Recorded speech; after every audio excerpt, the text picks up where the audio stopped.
Matt, I am excited that you got a new dev job. Like, that's really cool. I just wish it wasn't on the day before, you know? You're what, 50% owner in that project? You were the marketing lead on that? Is that correct? Yeah.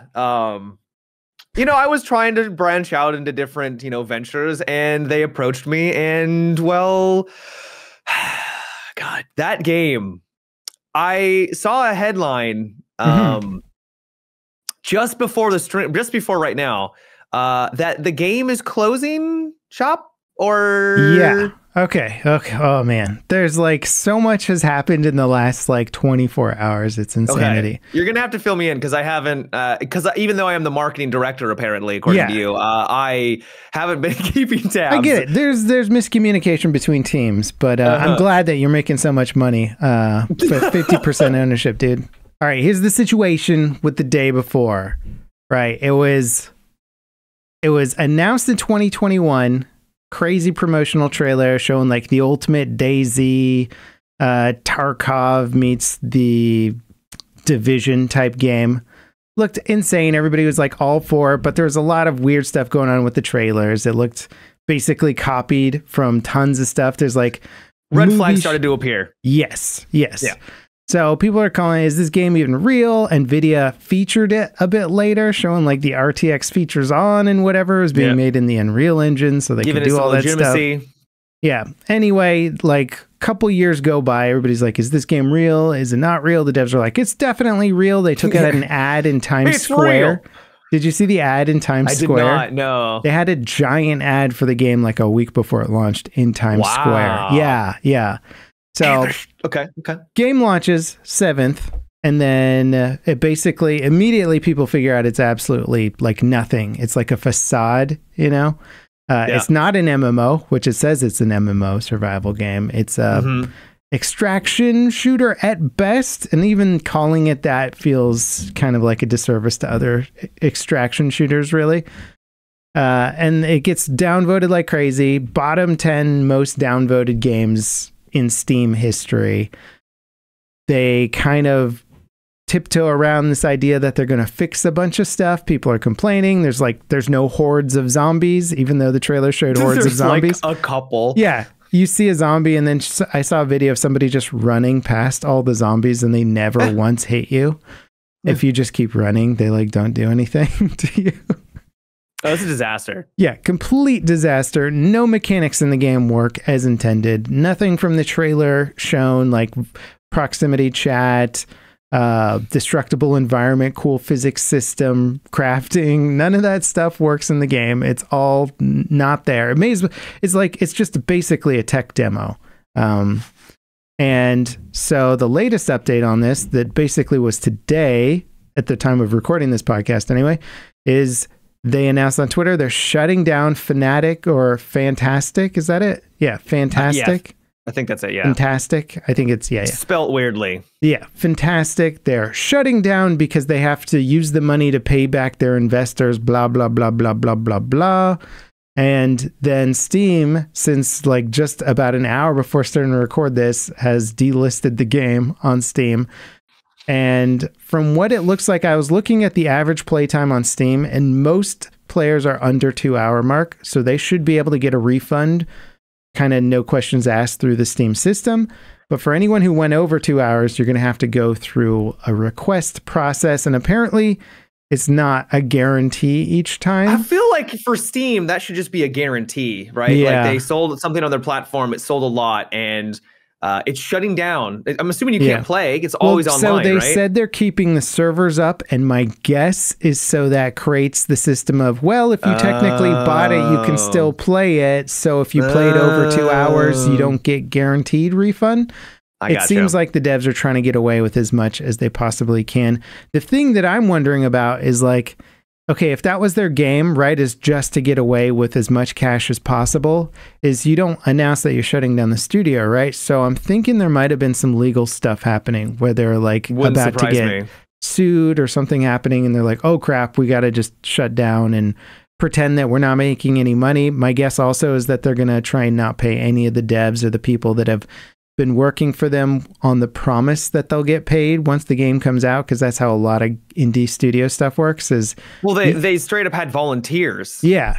Well, and there's people that were volunteers with the premise that they would get full-time jobs and or paid once the game comes out. Gross. Which is very common in indie development stuff. So I'd imagine them even saying that they're in the red, you know, that gives them an easy out of having to say, oh, we'll pay you guys for this. And then whoever's at the top, those two dudes that were like, hey, we're so excited to make this game because they appeared in some vlogs or whatever, are just going to try and make off with as much money as possible. But I'm hoping the finances of the whole situation comes out later. And technically the money from Steam has not gone to them yet, because Steam has I think they pay quarterly, if I'm not mistaken. So it's not like they had this ruse going on for very long. Four days. Yeah. Was it 4 days since launch? 4 days since launch. And this was was it the most wishlisted? It was one of the most wishlisted games. I think it was the most wishlisted, yeah. At least on Steam. A while ago, right. I'm honestly surprised that Steam didn't step in earlier, because, and I think this might be the start of Steam needing to change their rules and or policing, because otherwise the platform's going to be used again like this. And because it kind of sounds to me like this was a scam all along. Absolutely. And that they were trying to swindle people, and they were like trying to like lay little breadcrumbs here and there. It's like, oh no, it's actually a game. They came out with like this press release. It's like, hey, for all of the people that have stuck with us, this game is for you. Yeah, and for all of the haters, this game's also for you. And it kind of gave this air of like, hey, this is actually a legitimate game. Like they're going to release press releases something. Sound like they're written in ChatGPT also. They did. Yeah. There was, so I was like, oh, maybe there actually will be something here. And there was a part of me that was hopeful. Actually, there was a big part of me, because I don't want every game to be good, that it was actually going to deliver. But then it came out, obviously.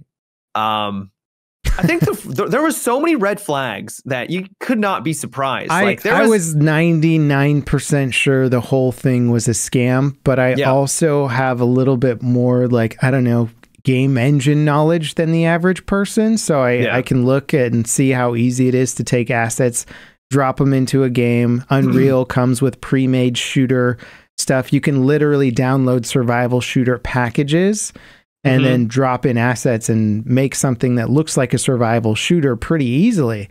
There's a guy on Twitter who he's been at it for 30 days. It's called like day 34 now or something as a joke or whatever. But he's remaking the day before solo on his own, and it already looks better in many regards in terms of the mechanics. Of course he is. One dude is doing this, and you're like, oh, it shows you that they've spent no money on the development. Like all the money was spent on the advertising and the marketing for the game. So like the development was just the elements that you see in the trailers. You can see where they were made. You know, it's like, oh, they had to put that into the game to make the cool trailer. But beyond that, they didn't make any of the systems or mechanics or anything that functions. And I know you played it. You went through the like terrible AI dialogue and weird character interaction stuff at the start, I assume. No, I didn't actually play it at all. Oh. Yeah, I saw how badly it was being reviewed, and I was like, "There's other games to play right now," and so I was like, maybe I'll dip my toes in later." But then, like, even more reviews came out and impressions, and I was like, "No, I'm not giving them money. Like, I'm not going to support." Well, this. Good for you, dude. I didn't buy it either. I didn't want to buy it because I knew it was going to be bad, and as soon as it came out, it was like, sure enough, it's bad, and that's part of what they bank on is people covering it and giving it all that attention. And you're like, well, how many more sales did they get? Because it was getting streamed by X amount of people on launch day, right? Like, not that the streams looked any good, but I think it might be like morbid curiosity kind of a thing. So a lot of people will watch those streams, and they're not necessarily there to like, oh, this is great, I'm going to buy it. Yeah. Probably most of the sales happen before the streams, but it is a problem in that, like, you're looking at, okay, NVIDIA kind of, I wouldn't say back the game, but they helped promote it to an extent. A little bit.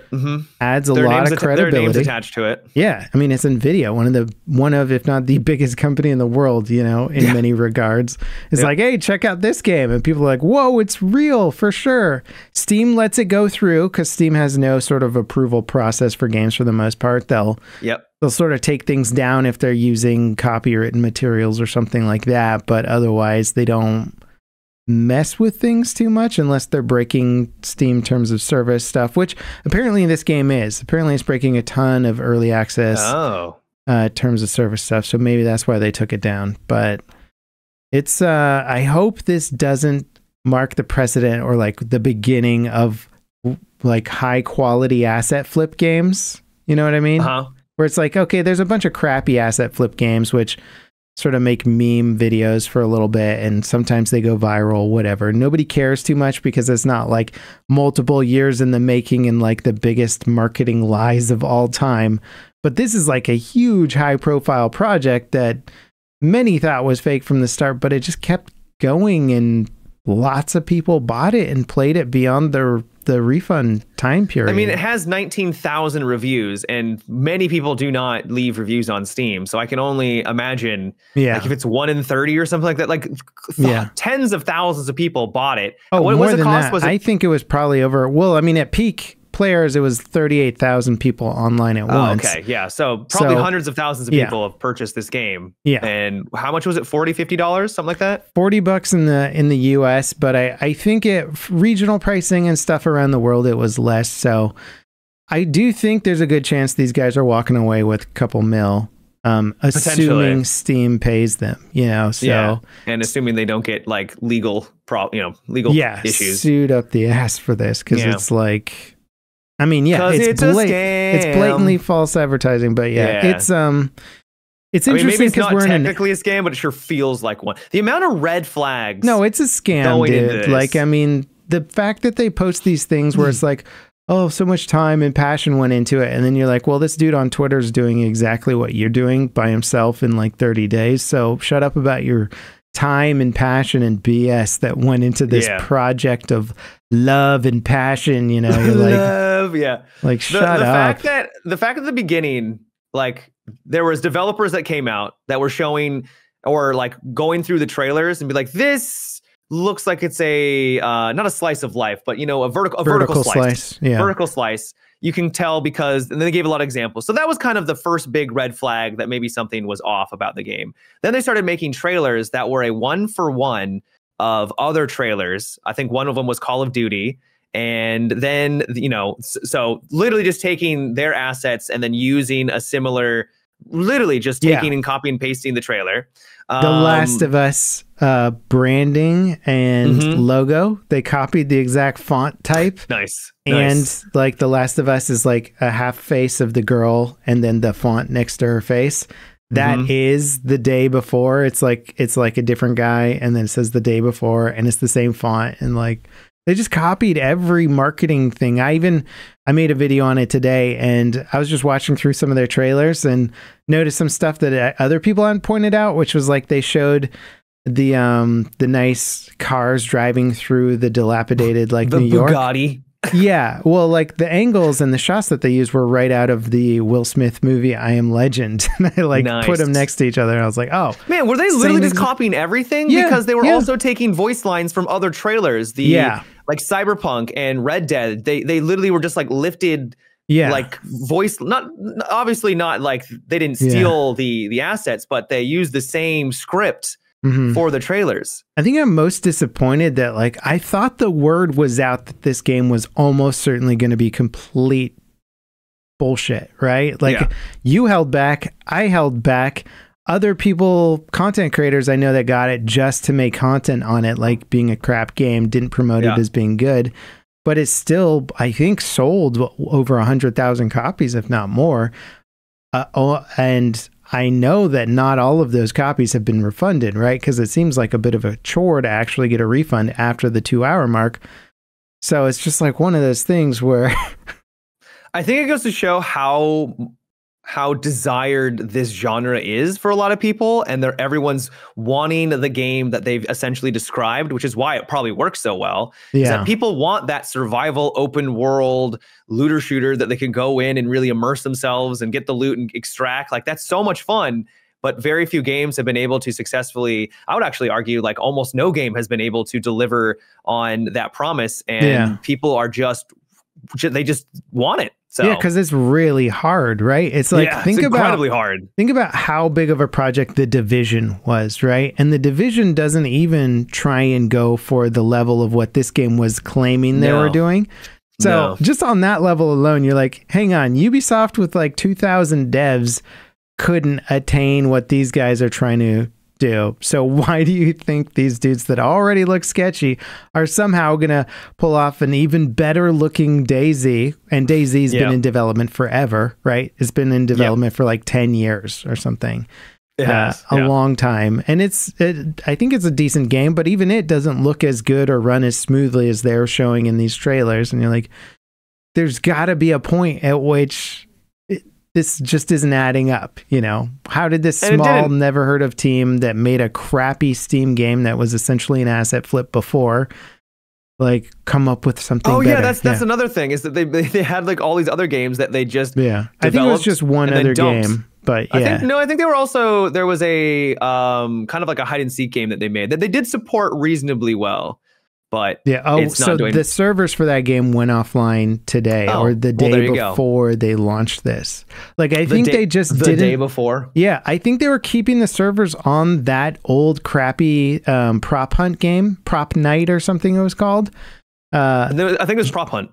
Well, no, it's called Prop Night, I think. Prop Night? Yeah, I think you might be right. So it's like a horror version of Prop Hunt. And yes, you're right. They kept the servers online, I believe, leading up to the launch, just so they could get decent PR from like, hey, we're supporting our old games. And then as soon as it launched, they took the servers down for that game. Like, they're like, we're not spending another dime on these servers because this is just a cut and run maneuver. Yeah. Pretty freaking wild stuff, man. I really do hope there's like a legal follow-up with this because... Yeah. Oh, yeah. And Swifty is pointing out that DayZ posted a tweet making fun of the announcement, and it was a pretty solid burn, dude. It was very funny. So did a couple other devs, I think, too. A bunch of other big studios were jumping on the bandwagon, but I feel bad for the people who just didn't get the memo on this game being completely fake. How could you not get the memo though? Like, well, I mean, think about it. We live on social media, right? We're plugged in all the time. Not everybody has that time to be plugged in. And then you're like, this game's the most wishlisted ever on Steam. I saw it on the NVIDIA thing. It came out today. Oh, that's exciting. I saw an ad for it in Times Square. I'm going to buy it. And all of a sudden they're like, what the heck is this? You know? I agree. But at the same time, there is that giant overwhelmingly negative review. Unless you bought it day one at the beginning. But if you're buying it like day one at the beginning, you would assume that they would be at least a little tuned into what's going on. I don't know, man. I don't know. People just wanted to hope. Well, I saw people defending the game even after the disastrous launch. People were like, oh, they'll fix it. And it's like, yeah, you're saying that because you don't understand the difficulties of game development. Like, this is not a good foundation. This is a facade. It's like those old Western movies where they just build the front of the buildings, you know, and then that's it. You can just knock them over, right? Like, that's what this game is. It's just enough to look like a game with nothing behind it. It's wild. This'll be like an event though, man. This is going to be like one of those. It's going down in history for big scams on Steam for sure. Yeah, probably the most high profile scam I think of gaming so far, unless you count Star Citizen, of course. Yeah. Yeah. When are they going to ship it, dude? When are they going to ship it? When's that game coming out? Yeah. So, what'd you do this last week? Watch the Game Awards. Yeah. Did you see Modded Controller 360 on there? My favorite YouTuber. Yeah, my favorite YouTuber. That was so weird. That was really weird. When they announced him, I'm like, who? Yeah. And then it was Timothée Chalamet. So. You know what I think might have happened is he probably had some jokes, but the devs always eat up all the time with their long speeches, you know, the wrap it up comments, right? Maybe. Yeah, and then maybe, I don't know. That's what I was thinking, because I was like, that's so weird to bring Timothée Chalamet out to announce the game of the year. Announce him as modded controller 360, which is sort of an inside joke. Like, I mean, I didn't know about it. You didn't know about it. It really is like you have to know a bunch of gaming trivia crap to know that he used to be a YouTuber before he was a world famous actor. Yeah, YouTuber. You mean like a couple videos? Yeah, he was trying to be a YouTuber, right? He was modding Xbox 360 controllers on YouTube, and just as a kid, he's still a young dude, so it wasn't that long ago. But they didn't really fill in the joke, and he didn't either. So I think a lot of people were just confused. He did his job, which I thought was fine. He was basically paid to be himself, and just be there, which was, I think, a big criticism, because there was this year's Game Awards was fun, but it started to show some of the cracks, and maybe not cracks, but the illusion that this is an award show was kind of front and center, because a lot of people are starting to realize that this is just kind of mini E3, and the Game Awards is just tacked on there as more of an afterthought. But I give them a little bit of a pass for all the marketing stuff, you know, where they're like, oh, are you going to announce a new like No Man's Sky type game? Oh, I'm so excited. But it's because otherwise nobody's going to tune in, right? Like if you announce the next No Man's Sky at Game Awards, okay, people tune in because they're like, what's the next big thing going to be? That's why people are watching. They're not watching for the Game Awards. I mean, I'm there for the Game Awards too, but the big selling, the reason why it's getting more and more viewership every single year, it's increasing almost exponentially. It's insane how many viewers they're getting. Is because people are there for the trailers. It's getting a hype for video games is fun. It's exciting, but at the same time, and I agree with this criticism, they had that big sign that said like wrap it up for all the developers, and they were given maybe a minute to be up there and talk, and some of them had like translators, so that was eating up time, and it's like, this is their moment, and you're like, we don't want to repeat. Yeah, it is a pretty long show, isn't it? It's like it was a long show, 4+ hours or something. Yeah, it was like 3.5, 4 hours. Okay. And I get why he probably put that there, because last year there was Christopher Judge, and he returned, and they made a little joke because he had an 8-minute speech before. And then so they kind of, you know, joked about it at the beginning. I saw the COD joke was a good one. It was good. Yeah. Then they made that same joke of like wrap it up, but it was like all the other developers that got the awards, right? It's like it was very, very brief where the music kicked in. It's like, just give them 2 minutes up there. Like, you don't need to, doesn't need to go that quickly, in my opinion. Yeah. Yeah. I agree. And it is kind of for the nerdy crowd too, because it's like, you look at the Academy Awards and everybody knows who like Keanu Reeves is, right? So if he pops up there, everybody's watching, they're excited. They've seen him in all their favorite movies, right? But the Game Awards, you don't know the guy who made the level for like The Legend of Zelda, right? You're like, I don't know who this guy is. Like, there's a lot less recognition, and they're kind of nerdy devs that get up there and are not, you know, they're not public speakers, and they're not like these big, usually not these big personalities like actors who maybe can entertain you and give you some long, interesting speech or something. And I'm not, you know, interested in them entertaining me. It's their moment, and I feel like they should be able to thank the industry that allows them to bring us the games, right? Like give them a couple of minutes to be able to live in the spotlight. And I'd be down for a longer award show, you know? Yeah, if it was like 15 extra minutes, I think most people would be okay with that. And the fact that you could give each person an extra minute to talk about something. Yeah, you're trying to like wrap up your thanks for like developing an insanely complex game over the course of 5 years, and like, okay, 60 seconds, go. You're like, you were literally the game of the year. Everyone loved it. Here's a minute. It's like, yeah. And then there was like smaller games, like indie game of the year. And maybe it was because they didn't have anyone in the audience that could have accepted the award. Who knows what the logistics of it was? But indie game of the year, they were just kind of brushed aside, and it was just a like 30 seconds like, hey, and indie game goes to I think it was Sea of Stars, and then they literally just moved on to the next one. Did BattleBit win something? I think they won. BattleBit didn't get anything. No, they weren't even nominated. Unfortunately, I was very surprised. Yeah.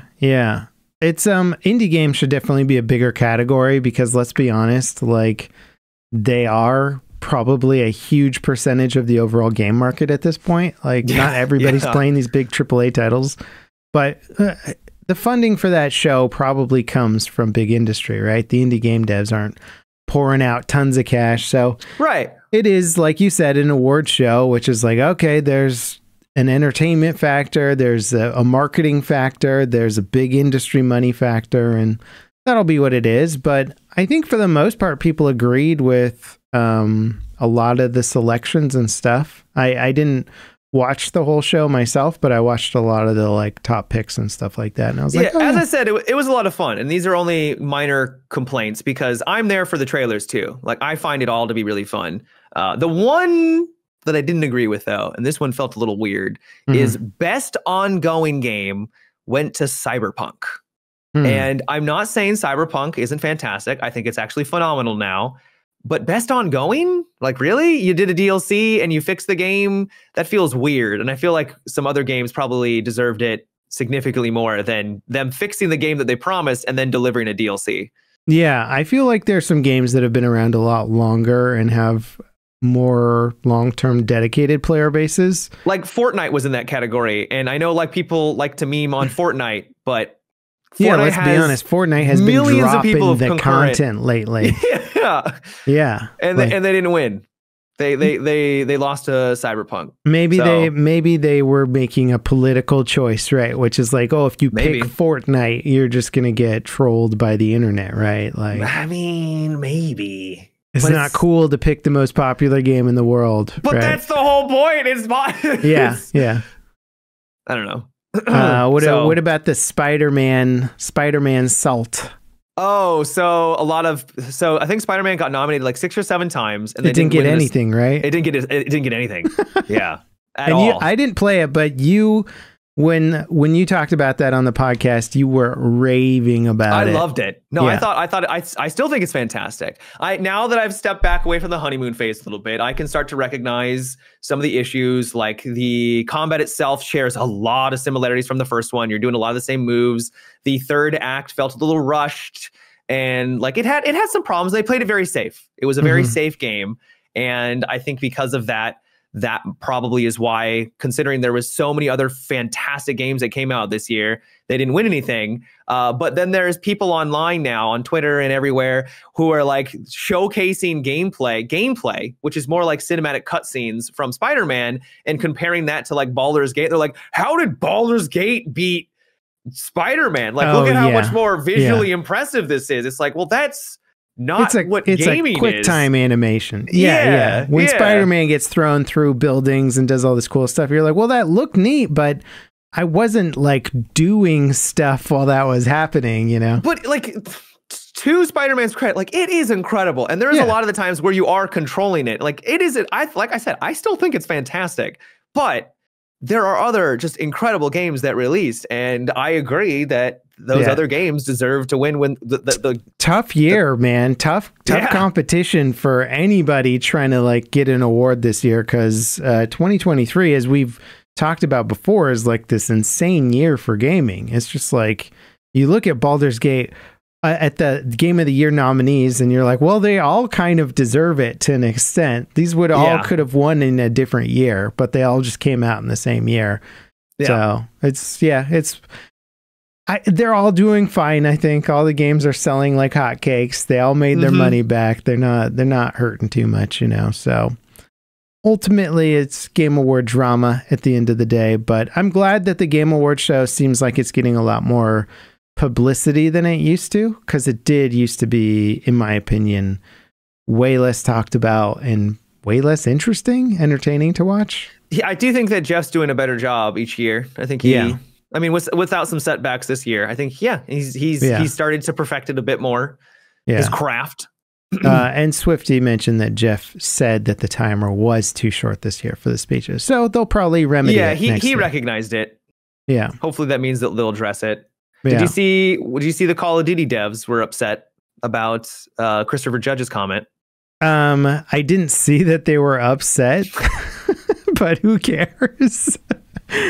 What, did they say something online on Twitter? Apparently there was some devs who were not too happy about him making a little dig at Call of Duty campaign being so short. And he did also go, another company I'd never work for, you know, which was... So to their credit, it felt a little weird to be at an award show for games that is supposed to be celebrating games to make fun of another game that wasn't even nominated. So that did feel a little, but it's like at the same time, it was a joke. Yeah. And also it's COD. Like, I mean, there's a lot of talented people and passionate people that work at those companies, but it's the big dog, right? Everybody takes a poke at the big dog. You're on top.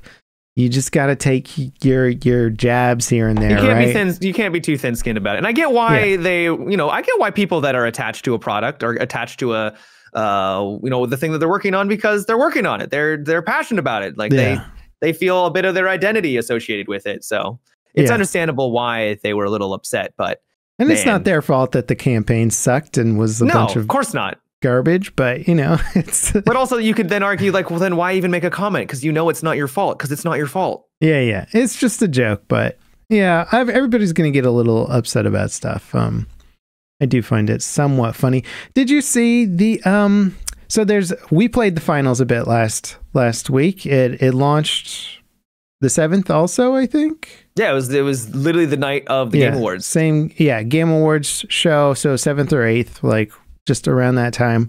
We played it. I'm enjoying the heck out of it. I think it's great, but you kind of mentioned this while we were playing, and then I noticed there's actually it's actually a mixed reviewed game right now because people were saying that the movement speed has been changed a lot since the open beta. And you kind of mentioned that you felt like it was slower. And this is the devs. It's mostly positive now. Okay, mostly positive. Okay, it was mixed right when it launched because I guess people were upset about the movement, but it's been clarified since then, so maybe that's what's changed it. The default FOV was changed and the movement speed was never changed. So it gave the appearance that you were moving slower. Exactly. If you have a narrower FOV in a first-person shooter game, it feels like you're moving slower. If you have a wider FOV, it feels like you're zooming past the world around you. Yeah, if you just like looks like you're going through like space and time. Yeah, so there was a lot of criticism online saying the game feels way slower now, like these classes don't play as well as they did before. Why did you change the speed so much? It was like much better in beta, and the devs were like, we didn't change anything, and they're looking, they're trying to figure it out, and they go, oh, I guess we changed the default FOV, so anyone who hasn't gone in and changed their FOV, it's going to feel slower, so just go in and crank that FOV up, which I think is kind of funny, but it is interesting to see how the FOV perception really changes a huge element of your overall gameplay feel and perception. I also think that it was downvoted so much at the beginning was because the first couple hours were pretty rough. Like servers just were not responding. It was super laggy, and it got shored up pretty quickly. To me, it's wild to downvote a game in the first 24 hours. You're like, give it a second. That was what I was saying. Give the free-to-play game a second. The free-to-play game that's topping over 100K players on launch day. A second to sort out its servers. The Diablo games have never had smooth launches. Like any major title has almost always had server hiccups on day one. Right, and I think it's fine to bring it up, but especially if they're lasting for multiple days. Yeah, like after that first day, go ahead, drop your review. You know, whatever. Right. But if it's within the first couple of hours and you're already giving it a negative review, people jump to conclusions very quickly. And it does look bad on a game when there's so many negative reviews. And it's like, especially when it gets resolved very quickly directly after that. So what are you thinking about the game, man? I think it's great. I played it literally last night. I think I like it a lot. It's a ton of fun. I do think there's some balance issues. Yeah. The shields are incredibly powerful. They are. They're very, very strong. The meta of dropping onto the point at the last second with some heavies and some shields, and then one dude like steals the cash, and you're like, well, I was just gunning him down with an M60 like endlessly, and I couldn't break the shield in time, so Yeah, and there is like the argument that you could have just thrown a glitch grenade on them, which is like essentially EMP, which would get rid of all of their ability to use any gadget whatsoever. All they can use is their primary weapon. But the thing is like there's only one class, which is a light class, has access to the glitch grenade, and everyone else is just kind of out of luck. I guess if they're going to run on the objective, you could have put down a glitch mine on it instead of so it's we'll have to wait and see how the meta kind of shifts around a bit. It's too early to tell. I'm loving it too, man. I think I really hope the finals becomes like that movement shooter that people have been that some of the crowd wants and is easy enough for people who maybe aren't quite as up on movement shooters to get into. Like you can play the heavy class and not have to be wall jumping and parkouring your way around the map and still do pretty good. Like the heavy's one of my favorite classes. I like it too. And what's great is that you can have that more stationary play style. I was playing with some buds and they would put down the trophy system to grab grenades. I would put down a bunch of shields and then we would just like hunker down and just wait. And it was working very well because none of the grenades were getting in. And does the trophy shoot doing RPGs? Yep. Oh man, yeah. That could be quite fun. Kind of counters a lot of the opening wave of an assault, really. And then they're like, "Yeah, you got to shoot us. Good luck, guys." Yep. And then so they could go through the walls and flank you, which is what makes the final so fun. Which they have absolutely increased the destructibility in that game. It is insane. So insane, dude. Like an explosion happens and then like this massive building starts to just like shake and crumble and then like it's wild. Yeah, when the whole buildings come down, you're like, I didn't know that was a thing that could happen. Like it happens every now and then when you knock out all the supports for a giant building and then the whole thing comes down. You're like, what's happening? But now they've definitely bumped it up since the betas for sure, which makes it exciting, but it also makes it even more chaotic because you now have to traverse over all of this rubble and good luck. It is funny when the actual deposit box is like underneath piles of rubble and you're like stuck under there trying to move and like, I'm stuck in the rubble, guys. I need to get out. And like, it's funny. I almost don't mind it to the extent that I'm like, well, I don't know what the solution is, but I'm just happy that there is this level of destruction. And sometimes you get stuck in it because it's just crazy. Yeah, and sometimes it doesn't need to be hyper competitive. It can just be a fun mechanic, and I don't think every game needs to be esports. Well, I think the most fun I was having playing it was when we were just memeing, just doing like turret builds and just stupid strategies and what happens if everybody goes like stealth light class or something. Yeah, it didn't work that well, but it had some really fun moments or something. Though. Yeah. It's been a blast, and I hope everybody go download the finals. It's free, right? Just go try it if you haven't already. Agreed. The return of the arena shooter, potentially-ish. I think it's going to depend on how many updates. There's only 4 maps, and for some reason, I only get Monaco, and it really pisses me off because Monaco is probably my least favorite. It's my most favorite. Really? Okay, well, that's good. I'm glad you like it because I don't mind it, but out of all the other ones, it's my least favorite. Like, I don't think there's a bad map. I don't think it's bad, but I just think the other ones are more interesting. And especially, there's a lot less variety, I feel like, on Monaco because most of the combat is inside of those buildings. And if you don't have a class or you just don't like that play style where it's all just really confined. That's fair. You don't really have except for up on the platforms, which is like a completely different thing. But you can't control where it's going to be. So sometimes it's not on the platforms at all. Yeah. So if you don't like that play style as much, you don't have many ways of working around it to your preference. Yeah, that's a fair critique. I think maybe having more, it still surprises me a bit that they don't let you change your classes once you've like locked into them, because especially for maps, your class might not be a great choice, Well, you can change your class. You can change your weapons and stuff, but you can change your class at the beginning. Like, so when you see what map it is, you can choose. Oh, can you before if you're in a tournament?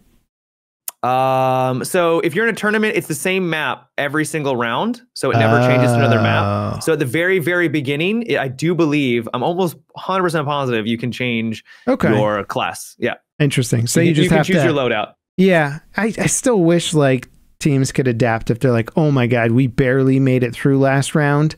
let's switch our classes for the next round. Yeah. Because this strategy clearly isn't working. Or like if you're in a 1v1 at the end of the round, right? You might really want to change up your 1v1 strategy versus your 4v4 strategy, right? Mm-hmm.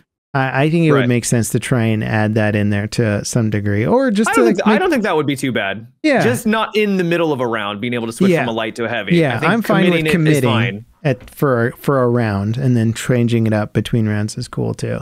Yeah. Also, we were talking with June, who's one of the devs on the game, and he was telling us how much work it is to do a single level because of the destruction, right? Yeah. Every asset has to have like 10 times the amount of work as any other game because it's got to break apart in like 20 different ways under different circumstances. And it's like, yeah, that's why we've got like a whole bunch of the same buildings in Monaco, because to make one is crazy difficult. Really, really time intensive. Yeah. That's a legitimate critique, but it's still only 4 maps, and gamers don't care at all about how hard it is because it's still only 4 maps. At the end of the day, they're going to want content. So I'm hopeful that they can release new content on a fairly regular basis. And if they can do that, I think this game might be able to test. Might be able to succeed. I'll play devil's advocate a little bit and argue the Counter-Strike route, which is like people just play the same maps in Counter-Strike over and over and over and over and over again. So I would rather them, like, I do think it needs more maps, but rather than trying to like pump the game full of maps, I'd rather them have like 7 extremely dialed in maps versus like 20 mediocre or whatever. No, maps. I do agree. But 4, I don't think you can. Yeah. It's hard to get around that it's only 4. Yeah. I think they almost certainly have more maps planned, and part of the development goal for the game, I would imagine, would be, let's see how much revenue's coming in, because it's a free-to-play game, and you spend money for cosmetics and the battle pass, essentially. So that's the only way they can generate money. It's a big question mark for them, right? Is how usually those games make all their money off of like 5% of the player base. So it's a tough financial model to follow. So hopefully they'll dial it in, figure out what works for them, and then from there gauge how much more content they're going to continue adding to the game based on how financially successful it is. And they've given themselves a platform to really be creative and to do whatever they want with it, because you're playing a game inside of a game, so you can literally do anything. Yeah, I love. My favorite thing is how people just explode into coins when you kill them. Like, it looks awesome too. Yeah, it's a fantastic way to sort of get around the rating system a bit and kind of tone that down. So it's like, oh, it's a violent game, but is it really? We all just explode into golden coins, right? And still have it look awesome at the same time. Because it almost looks like a rag doll. Like if someone's running forward and then all the coins just fall forward. Yeah, it looks great, and they bounce off of the walls and stuff. Yeah, it looks very good. Yeah, for sure, man. I'm excited about it, and I want to get back in. I think my biggest critique of the game is that red freaking background, dude. Like, it gave me, when we were playing, it gave me a migraine. No joke. Really? Yeah, because it was just, you see it so often. Loading rounds, prep rounds, whatever. Like, I don't mind stylistically if you want it as the default, but dear God, give me an option that's like migraine mode enabled or something, because it's just like this giant screen mode. I was watching a clip of my stream, and whenever it's that screen, my whole face is bright red because the screen is just like beaming red light at me the whole time. Your monitor's just too nice. Yeah, well, I think they just need to tone it down, man. I mean, because you've never seen it in any game, probably for a reason, because people be like, oh, what?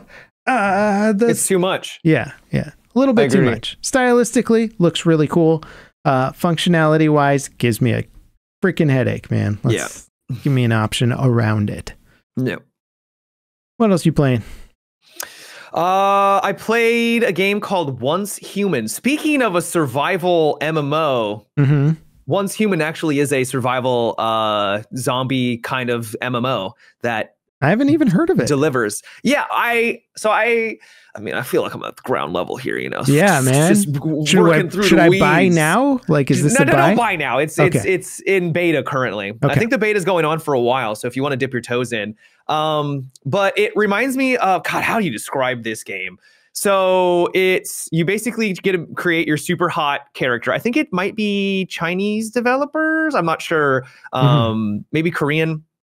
I don't know. Okay. But you make your super hot character and you drop into this world where you then need to make, it kind of reminds me of, what would you mix this to? Like DayZ meets like almost New World in some ways, where you have to scavenge for resources. So you're getting your normal survival stuff. You're getting wood, you're finding copper and stones, and you build your little house. And the early zones are pretty basic. There's a couple enemies and stuff around. There's points of interest around the map where if you clear them and you get the things, you get rewarded for that. Actually, it's like DayZ meets V Rising. You remember V Rising? Kind of, yeah. Top down, you play as a vampire, you go around, points of interest. And what's cool about it, and the reason why I referenced that game, is that to progress so that you can get higher level upgrades, it's kind of like perks and stuff like that. You kind of choose your build almost, and like, I want to be the builder of my team, or I want to be the guy that focuses on making meds for my team. You need to go kill a boss. So there are bosses and things like that. Instance bosses. Yeah. The boss was interesting. It was okay. We failed the first time we tried, it took us an hour, and we failed because we didn't bring enough ammo, and it was kind of frustrating. But then when we were actually prepared, it took us like 15 minutes. So it was a little bullet spongy. But it's a pretty well done third person kind of, there's PvE, and then there's going to be PvP later on in the later zones. So there will eventually be some PvP. I don't know how that's going to play because it was a little stuttery for other players that we saw running around. So I don't know how that combat's really going to function. But you can make really cool looking buildings. Yeah, the graphics look good. Yeah, and it was a very pleasant surprise. Maybe it was because I went into it with literally no expectations, and then seeing the similarities to other games and it's done fairly well. It surprised me, and that's why I'm so enthusiastic about it. I don't think it's a 10 out of 10. It's clearly still in beta. As I said, there's like lag and there's some issues with it. You'd have to like relog all the time to fix some bugs. But comparing it to the day before, it is like a night and day difference in terms of quality. Anything compared to the day before. Yeah. Well, it's just that the fact that game had just come out and then I was playing this beta instead. Yeah. And it was clear that this was significantly better and delivering on the promise of like an open world. Yeah. It's a MMO game style that wants to succeed, essentially. Yeah. Yes. Well, that's cool. I'm gonna kind of look it up a bit after the podcast, man, because the graphics actually look really impressive. It is a little funny though, because at the beginning you drop in and you're supposed to do like quests that they're trying to like teach you the game, but because it's open world, so it's like build a camp, right? Yeah. And so you see everywhere there's player camps. You just like drop in, you're like, what am I looking? It looks very odd. Well, that is like New World, right? When you're just running along the trail and there's like a billion little campfires and tents everywhere, and you're like, oh, this looks awful. Yeah. And so I think that's going to get resolved when people start to move further into the world and they start to, place their bases down. They'll probably from others. Write in some despawn code in the newbie so area. if you don't manage and you don't bring your base resources, it will slowly degrade and disappear. So it's one of those games like, what Rust does that, where if you don't put enough resources in, it will disappear after a while. Cool. Well, that's cool. Yeah, I'm glad that they're working on some more games like that. It's wild how the whole industry has shifted towards these sort of survival-y games, crafty survival-y games. They're fun. Yeah, they are cool. It's wild how many different takes you can take. Devs want to make on the same genre to an extent, where they're like, okay, well, what if this happened instead of that? And you're like, okay, yeah, let's make a game around that. And you're like, wow, you're really just changing like 2 elements and it's a new game now. And there technically is a story, but it's super like weird and it's very strange. And but there's a lot of different enemies, which is cool. Yeah. There's some pretty unique enemies. It reminds me of Control. So there's one enemy that has a suitcase almost as a head and like a weird tongue coming out of it. and you kill it, and then you can take the head and use the head as like a gun. You can pick up like lamps and stuff around the map, and it will shoot out like beams at these weird creatures. And it sounds weird, because it is. It sounds very weird. Yeah, it reminded me a lot of Control in that sense, where there's this kind of like oddity to it. Because it's not zombies. There's ghouls and odd creatures, but I liked it. Okay, I'm gonna check it out, dude. I'm checking it out. What did you so kind of going back to the Game Awards a little bit, but the announcement of Light No Fire was what'd you think, man? I'm excited. What's his name? Sean something? Sean Murray, I think. Sean Murray, the creator of No Man's Sky, got up on stage, got to do his reveal for his new 5 years in the making Light No Fire, which I guess you could call it the oh man, there was a great meme name for it. It was like No Man's Skyrim. I think that's what it was.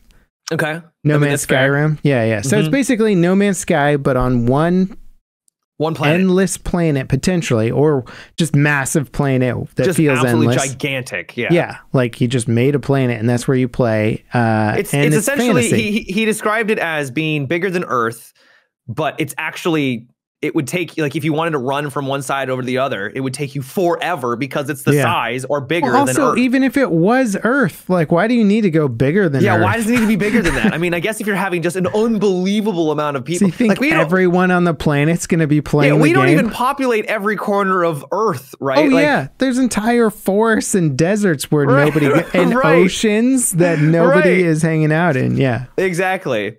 But it looks interesting. I think the one, obviously the concern I have is that he likes to overpromise. No Man's Sky, when it originally came out, was a disaster. And to their credit, and it's been incredible, they've stuck with it. They've so many free updates. They've really shored things up, and it's now one of the most beloved games, I feel. Like people still play it. It's incredibly popular, and I think they deserve all the praise for sticking with it. But people do remember 10 years ago how bad it was. And it was one of the biggest launch upsets of that entire time period, and became a meme for years. You know, it was like, and deservedly so, cautionary tale of showing trailers that do not represent the gameplay, which, you know, is basically what we spent the whole start of the podcast talking about. Kind of vibes right now. Yeah. So I don't think they're going to run the same problems that No Man's Sky had, because they've got so much time. They're and clearly they've learned so much. The No Man's Sky engine as well, right? Yeah, so they solved all the problems with No Man's Sky. They're continuing to develop No Man's Sky. I feel like it should be said is like the studio's not doing this instead of No Man's Sky. They're like, oh no, this is like a small 12-man team that's been working for the past 5 years on this project, and we're just doing it adjacent to No Man's Sky, which has got most of the dev resources focusing on it. So using that same engine and all the problems that they solved and figured out, and getting, you know, people able to play with each other and see each other and run missions together, you're like, yeah, that makes a lot more sense in a fantasy environment to a degree, because instead of getting on spaceships and seeing nobody in space and landing on planets with nobody at the planet, is if you do it in a fantasy world, the odds of you running into somebody else are significantly higher, you know. And what I liked from the trailer was just like this one scene where they're going into like some castle or something, and there's just like a bunch of bunny knights like knelt down with their spears, and I was like, yeah, I wanna, reminds me of Redwall, which is what my name is based off of. So yeah, oh dude, this could be your main. This could be your my game, baby. I could roleplay as my character, yeah. Oh, yeah, you would be, what, a mouse or something? Yeah, it was mouse. Yeah, Matimi0. Or Matimi0. Fine. The one concern... That would be great if there's a Redwall game and your name was Matimi0 in it. And people are like, yeah, now it doesn't make sense ever, you know? Yeah. The one thing he brought up was that, and it doesn't. So he says there's going to be mountains that are going to be miles high, and you can climb those mountains. And my first thought is, why would I want to climb the mountain? Like, it's cool, the idea that this is going to be on a massive scale and you're going to be able to explore every inch of this world. That's cool in theory, but going to like Starfield, where it's like, yeah, I can go to these moons and I can explore them, but why do I want to explore, or why do I want to climb a mountain that is miles high? What is the point? Because of the vista at the top? Like, I'm still just playing a video game, right? I'm not actually climbing it physically for the challenge. So I don't know how that is a selling point. And I don't know why devs keep acting like that is a selling point anymore. Yeah, no, you're totally right, because it's not difficult to do in any game engine now. Unreal, Unity, whatever, get out there, paint your little landscaping tools. There's a giant mountain, you can climb it. Cool. And then the gameplay they showed of the mountains didn't look They didn't do visuals of the mountain. them. They didn't look great, right? Like, they looked fine, but it wasn't like, I wasn't like blown away. It was like, No Man's Sky detail. visuals, right? It was No Man's Sky fantasy visuals, which is a very stylized game. It does look better than No Man's Sky. Yeah, I think. Yeah, I mean, you kind of want to take a page out of like some of the Zelda game books, right? Because Zelda games have these big mountains, but you'll see a beacon of light and you'll be like, what the heck is that? And then you'll climb the mountain and there'll be like some temple or dungeon or something, and you'll get a cool new item and ability, and it changes where you can get to and all this stuff. So if they can do more stuff like that and create these hidden temples and dungeons and areas to fight, but that's the thing. How do you populate an entire planet worth of content that is not repeating or organic? Like, I don't know how they're going to be able to do that. I know, because it's 12 devs, right? So clearly they didn't populate an entire planet. There's no way. I mean, the procedural tech is very good, and generating procedural assets is an art form in itself, just to make it look real and not have all these weird glitched out areas that have got like all the wrong vegetation clumped up in the wrong, like, that takes a long time to dial that in. It does. But then you got to go in and you got to hand paint some stuff. You got to get in there and make the points of interest feel like there's a point to them, as opposed to maybe there's the same dungeon, random generated dungeon from whatever. It's not really that exciting. And maybe the gameplay will come from the players and the interaction with players more than necessarily the content that they've created, and it will just facilitate that gameplay between each other. What's that like kind of, God, I don't even know how to describe it, because there's no other game I've played like this, but it's like a shooter where you have to invade somebody else's dungeon that they built and then extract with the it's like this weird dystopian sci-fi thing. Oh, I didn't like it, but I know what you're talking about. Yeah, yes, I forgot what it's called. I forgot too, unfortunately. I do know what you're referring to. It's kind of a puzzle game where someone creates a base and they have all these traps, and then you have to get through those traps. But it's like the harder difficulty is like straight up a puzzle where it's like, nope, that wasn't how you do it. This was a trap as well. There's like 1,000 things trying to kill you. Yeah, they could do something like that in this open world game where you get to a dungeon, but it's like a player made dungeon. Right? That could be kind of interesting, because what I liked about this game that we can't remember the name of. We're great gaming podcasters, by the way. Very professional. Remember that game where it was like, like a dungeon thingy? What I liked about that is the dungeons would get rated, reviewed. There'd be enough people playing them where it could throw you good quality dungeons regularly. Like, you weren't like running into like somebody's first dungeon that sucks, and like, they're like, well, that was easy or dumb or boring or whatever. Like, so this type of game could use some sort of system like that, where it's like, okay, say the dungeon is just like a cave in the side of a mountain, and then whatever spawned on the other side of that cave is like a player-made asset, right? And it loads in the super challenging dungeon or something like that. Yeah, I think there's a lot you can do with player-created assets, and these devs seem like the people that would want to take advantage of it, because they seem to be all about taking procedural generation to the limit and then letting players create the content, right? Because that kind of is No Man's Sky to an extent. Is you're mostly making your own content. You're building your own bases, you're exploring, and you're building your own ships. And I gotcha. Yeah. So that'd be cool, especially if you could make a kind of rust it out and make your own fortress or something, and then to get in That to is steal your stuff. also a big critique of No Man's Sky is that it has so many things, but it's all very shallow. Yeah. Oh, for the record, I cannot play No Man's Sky. I load it up and I'm like, am I just supposed to keep mining crap until I can up? Like that, it doesn't make any sense to me. Fair. And other people are like, I love this game. It's my favorite game ever. And I'm just like, I would rather just stare at a wall, man. Like, but I can appreciate it from a tech level. It's just one of those games that I'm like, this one was not made for me. Yeah.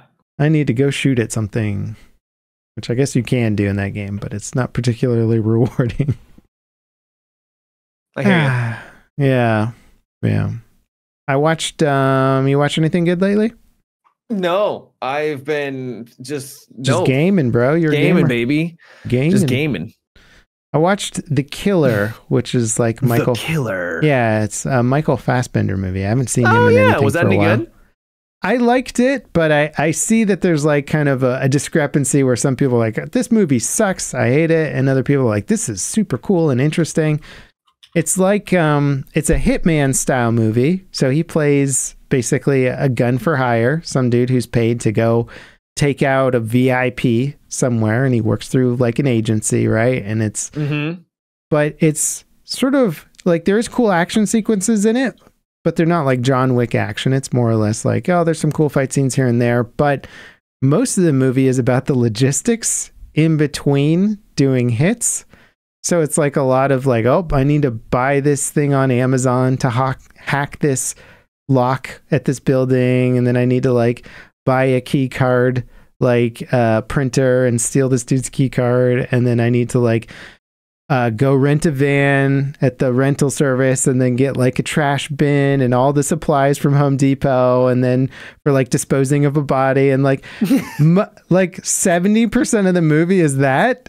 And really? Yeah, but I like it for some reason. It's like it's very entertaining because instead of watching like it's less about the actual hit per se, like when he goes in and the prep work into it. Yeah, it's like the prep work, and it makes the hit in a way more interesting because you're like, why is he buying this big trash bin? You're trying to figure it out. You're like, oh, I bet he's gonna like do all this stuff, and then when he gets into like a building, it's all very clever. He bought the janitor suit, he copied the key card, he gets through the door with a big trash bin, kills the guy, puts his body in the trash bin, takes him out of the building. Like there's all these kind of clever things that you're piecing things together along the way. You're like, well, why is he buying all that stuff, or why did he get that? And then there's the reveal, right?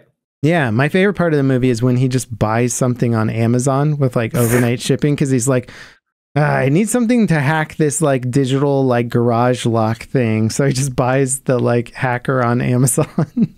Wow. I was like, oh, that's funny. Yeah, I guess like, well, he's not going to buy it from an electronics store because those don't exist anymore. Those don't exist anymore. So he's just waiting for an Amazon package to arrive. And, you know, it's a lot of kind of monologue talk of him just going through his routines. He's kind of OCD, right? He's got his little routines before he kills people, and I enjoyed it. As you do, I guess. Yeah, I thought it was a different take. Yeah, I thought it was a good take on what would otherwise have been more of a traditional Hitman type movie or something like that. So cool. Yeah, I recommend it. Yeah, I haven't really been watching anything lately. I've just been playing games. I've been playing Against the Storm, which is a city builder roguelike. I may have talked about this before. No, I don't think so.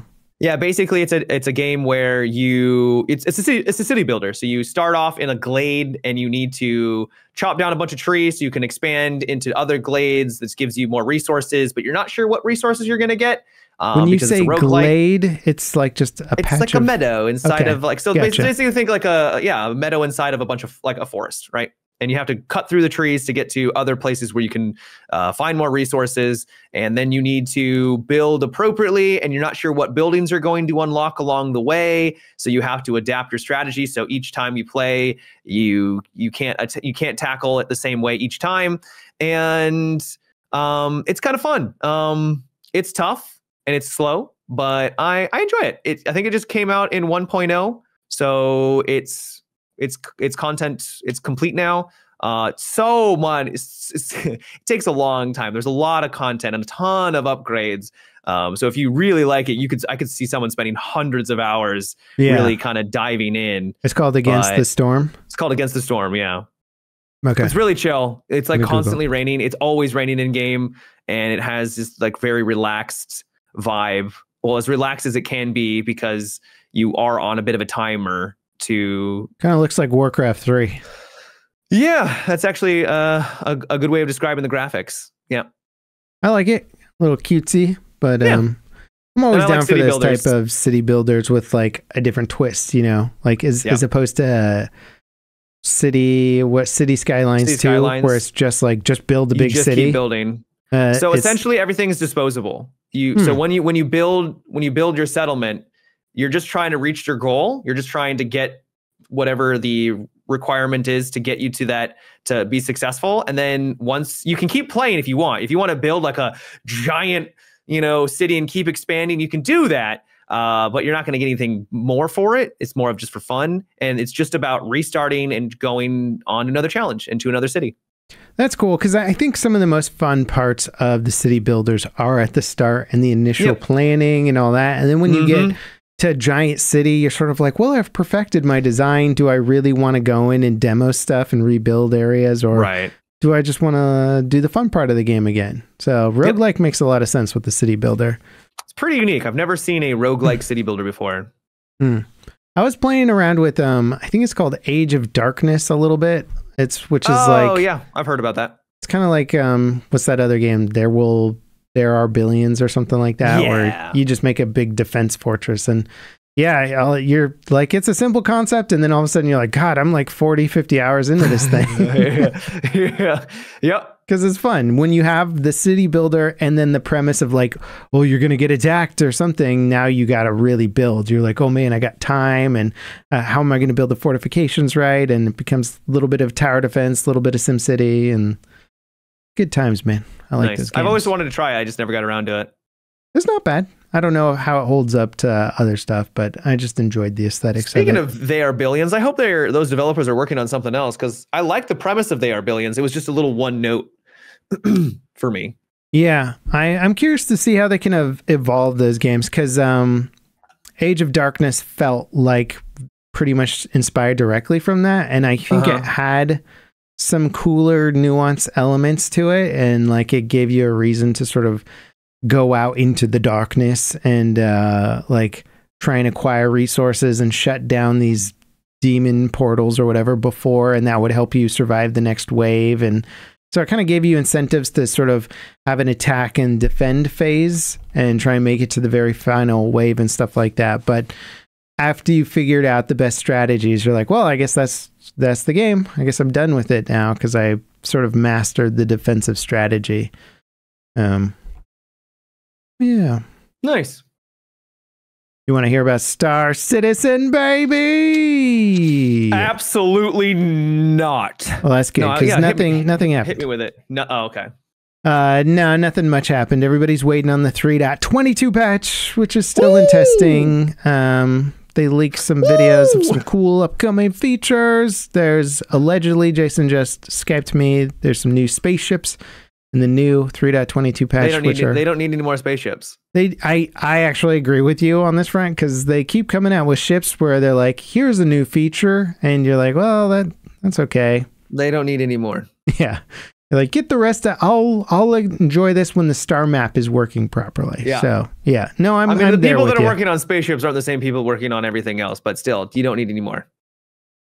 Yeah, well, they do for funding, right? Because that's what they sell. They sell spaceships. They don't sell features anymore. They used to sell features, but I get it. I don't like it, but I get it. Yeah. Well, what I wonder one day is somebody's going to pop into Star Citizen 5 years from now, 10 years from now, and there's going to be like 1,000 ships, and they're just going to be like, I don't understand anything because I have to learn what 1,000 different ships do. Hopefully it'll be relatively straightforward, and it'll just be like, this is a light fighter. Whatever. Don't worry about it. It's a light fighter. Shoot it. Yeah. Have fun. Yep. Nothing exciting to report there. I think they're winding down for the holidays for the most part. So there'll be a little quality of life patch that drops. It is December. These punks, man. Just work through the holidays. People wanting to spend time with their friends and family. Yeah, ridiculous. I blame Europe with all their holidays. And... no. I wish we had more stuff like that. Are you kidding me? Yeah. Well, we're self-employed, bro. Give yourself a holiday, Matt. I do, and I do give myself holidays every once in a while. I'm taking some time off for Christmas. And have you now? Yeah. What are the most days you've taken off in a row? 1. For real? For real. Dear God, in the last how many years? I can't even remember. Yeah. Oh my God. That is wild, dude. Yep. Wild. Yeah. Since I became a dad, I had to start taking weekends off. Which you should. Yeah. And then if it's a big holiday or something like winter break or something, doing something with the family. So it's like a week off. Hang out with the fam. Yeah. None of that for you though, man. You're just well, gaming? I don't have a wife or kids, so I kind of just don't really have anything. I don't have anything LevelCap. I'm gonna send you a large puzzle. Oh, okay. Don't do that. Don't you want to be a puzzle guy, Matt? Come on. No, I don't want to be that weird puzzle guy. Hey guys, you want to do a puzzle together? You could stream it. You could be the puzzle streamer. Maybe there's an angle there, dude. Maybe. I think that's an untapped market. Yeah. You just talk about stuff. Oh, you could be like, what's the crap where the people whisper into the microphones? Like, ASMR. Yeah, you could be ASMR puzzle guy. There you go. Microphone right up against the puzzle. The new trend on Twitch is people basically are. I've seen it. Yeah. Super cool. Maybe I feel like I saw this, but didn't Twitch? Maybe you told me Twitch is gonna have like an adult section officially. I never heard of that. That would be weird. Maybe I'm wrong on that, but I feel it was like one of those, if you can't beat them, like give them an area to hang out in. That would be so weird though. I don't know if I would want that, because then I don't think they'd ever do that. I don't think they'd ever go that far. Yeah. It is very funny watching people constantly break the terms of service. They're always trying to walk that line. Are they still doing the body paint thing? That was big for a while. I think they are. I think the thing is like they're trendy, and then people get upset over it because they're like, not on my platform. It's like, well, the only reason why it's trending right now is because you're watching it. So if you stop giving these people attention, no one would even be commenting. Like no one would care. Yeah. And so I feel like a lot of these trends, they come and go, and people don't care about it anymore. So they made, so for example, like the hot tub channel, the hot tub category was created. And then all of a sudden hot tub stuff like no longer was talked about, and it wasn't like big anymore. It was because it was no longer trendy. You got to come up with the new thing. Yeah. The new thing. I'm surprised you haven't done any topless streams, Matt. Showing off the goods? Yeah. Well, almost showing off the goods. That's the key, right? Right. Yeah. Cameras just above where people, where you get in trouble. Yeah. They're very, what's funny about it is they get very close with the camera, and it's like, that's an art form in itself, right? It's like you don't want to jump. You don't want to back up too far. You can't move too much. You gotta be careful. I wonder if they've just got like pasties on or something, so that if they do slip up, there's like, oh no. Do you think they've actually? No, I don't think they've thought that far ahead. You kidding me? No idea, man. But Jason's saying, God, please don't, Matt. Check out this pasty white ass, baby. You know what? Matt wants to bump up his rev a little bit. Okay, let the man experiment. All right. Experiment with formats. Any releases this holiday you're looking forward to? I can't think of anything else coming out before the end of the year. I played Avatar. Yeah, I got a key for Avatar, and I am planning on playing it. I only played it once, though. I played for about 6-7 hours, and it's gorgeous. It's probably one of the prettiest games I've ever played. Not only like it's got day-night cycles too, and at night, it lights up. Everything lights up, and it's stunning. It's stunning. The game is just like the movies. The world is the character. Have you watched the second movie, Matt? I haven't seen the second movie. No, How dare I need you? to. I know. How dare I? Dare you play You 6-7 hours of an yourself- Avatar game without watching 6 to 7 hours of Avatar? Come on, man. The movie's only like 5 hours. Okay, just watch it. Yeah, it's a meaty one, isn't it? But the world is gorgeous, and I legitimately don't think I've ever stepped foot in a video game world that is as lush as Avatar: Frontiers of Pandora. It is awesome. I've been seeing similar sentiments on social media where it's like nobody's particularly raving about the game design in the sense of like the mechanics are like next world amazing or something, but they're just saying the world and the visuals are just like incredible. And I was reading a little thing on how they made it, because people don't make giant jungle games for a specific reason, because they're so resource intensive. Yeah. And like, if you don't do it right, it all just looks really bad. And to do it right is a lot of work, and it takes a really good artistic eye to get it to look good.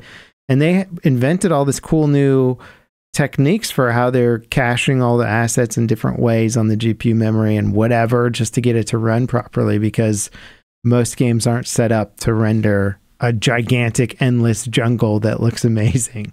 And what's nice too is that so in the past, the way that they would make a jungle or foliage look impressive is that it get like really blurry, you know, so it makes it look dense. Like if you ever like try to stream, and maybe this is because I'm a streamer. You stream these older games, and the graphics, first of all, they don't look great. No, they don't look good because greens and browns in a lot of modern encoders just turn into garbage. They do. Yeah. But I also think it's because of the way that it's rendered on the screen too doesn't help. But with Avatar, I was rewatching the stream back, and yeah, like it struggles with the bitrate because of its green and foliage everywhere. But the actual, it's all like, how do I describe this? It's actually clear what you're looking at, right? So when you get into a building, everything is it's easier for the encoder to predict what's happening because it can see everything around it, right? It's very clear cut. But as soon as you get into the foliage, that's where it starts to struggle. But I found because everything was well rendered, I don't really know. I clearly don't know the technicalities of it. I think it had an easier time predicting where everything was going to be because it wasn't just mush. Yeah. It's possible too that some of Twitch's or YouTube's encoders have been updated a little bit. I know could be. You're probably not encoding with AV1 yet, because I think you need I don't know if Twitch supports that, but you'd need a 40 series to do it. But some of the newer encoders will supposedly make it look better too. So yeah, could be that. Yeah, man. Technology. You buying a Cybertruck? I will say, what? You buying a Cybertruck? No. I've got my 2002 have you Subaru, seen bro. Did you see the crash test on that thing? Yeah. It's insane. Looks terrible. Wait, which crash test did you watch? They literally they ran into a wall at 35 miles per hour and the back axle like snapped. I didn't see that one. I saw ones that made it look good, so I don't know. I saw ones that made it look horrible. Okay. Well, okay. Tesla's other cars, I think, have the highest safety ratings on the road. Right. Which is why when I saw this, it didn't look good. Well, so okay. If an axle breaks, that's one thing. But as long as the person inside the car is okay, I think that's the main... crumple zone didn't even look like it crumpled. Huh. And then there was a mannequin in the back, and it looked like the seatbelt snapped. All right, Matt. Okay, car expert over here. I'll have to watch that video. It didn't look good. All right. I'm sorry. It didn't look good at all. I don't know what to tell you. The person in the back seat of the car is a goner. Yeah. Interesting. Okay. Because I know that one video. Okay, that was the I only know video the I saw, other so I didn't look into Tesla it. models. I think like the Model Y or something. Like they literally broke the safety chart in terms of like they're like 5.4 out of 5 or something like that. So I was expecting the Cybertruck to be something similar, but I mean, maybe that was just a bad. I don't know. I just figured you'd get one, you'd have the big Matimi0 branding on the side of it, and you drive around town being like, I think it looks really do you know ugly. who I am? Yeah. It's a love or hate it vehicle, right? Yeah, I haven't seen one in I'm person. on the camp that I'm not liking it. I think I'm gonna have to see it in person before I make up my mind, and then I won't buy one because it's like $100 grand. Oh yeah, it's unbelievably expensive. Yeah, it's wild how insanely expensive cars are, man. Like, I bought my first car for $2,000. That won't even give you an oil change these days. If you buy that golden oil, for sure. The golden oil. Yeah, I know. I don't know. It's people. I find it funny when people shame you for how much you spend on a computer. When they're like, "You spent $4,000 building a PC," and you're like, nobody shames the dude who bought the $60,000 or the $80,000 car that he didn't need. You know what I'm blown away by is the amount of people that own trucks. Yeah, it's a United States thing for sure. Because have you ever seen like Europeans talk about truck owners? Like, they're just like, and well, first of all, they're incredibly expensive, and no one uses them really for what they're intended to use. It's also, like, why you are you don't spending need the mega truck either. No. Remember the little Toyota, whatever it was? They've been increasing in size. Yeah, every year. Yeah, and the back has been also decreasing too. So it's just now just a giant. It's not a Hummer, but the fuel efficiency on them cannot be great. They cost an unbelievable, like they're like $80,000 to $100,000. Oh, and the visibility is getting progressively worse. Like we rented some giant behemoth thing when I went down to LA to shuttle people around, and like every time I made a right turn in it, I was just like, I really hope nobody's crossing the crosswalk right now, because I can't see a damn thing. Yeah, every right turn was like, Jesus, take the wheel. And the front of the thing goes up to your head, so you're not going over the hood, buddy. You're getting either launched or like run over. These things are terrifying. And I'm not saying that I'm sure they're useful for people who actually use them for what they're designed for. We know what you're saying, Matt. These damn truck owners gotta go. That's what I'm not saying the truck owners got to go. I'm just saying, why are we spending so much money on trucks when we're not using them? It's a fad. It's like a fashion statement thing. You know, it's wild. And I don't know, man. What I don't like about it is like, I don't know, but there's cool cars, right? There's like Miatas and small little sporty cars that are cool and fun to drive, but people in big cars can't see them. Like, they get hit all the time just because these gigantic vehicles can't even see them. And you're so like, if you get hit by a big vehicle, it's the bigger vehicle that survives the crash. That wins. Yeah. So now all of a sudden, if you want to drive a cool sporty car that's fast or small, like you're taking a big risk going out there against these giant SUVs and giant pickup trucks and stuff that have crap visibility. It's like, kind of sucks, man. I don't know. What's your dream car? Dream car? Bugatti. No. I'm more practical than that. You know, I'm a family man. Yeah. Yeah. So dream. There are some, I mean, I've no doubt had to look at some minivans for the fam. No shame. Yeah. I mean, I'm not excited by minivans.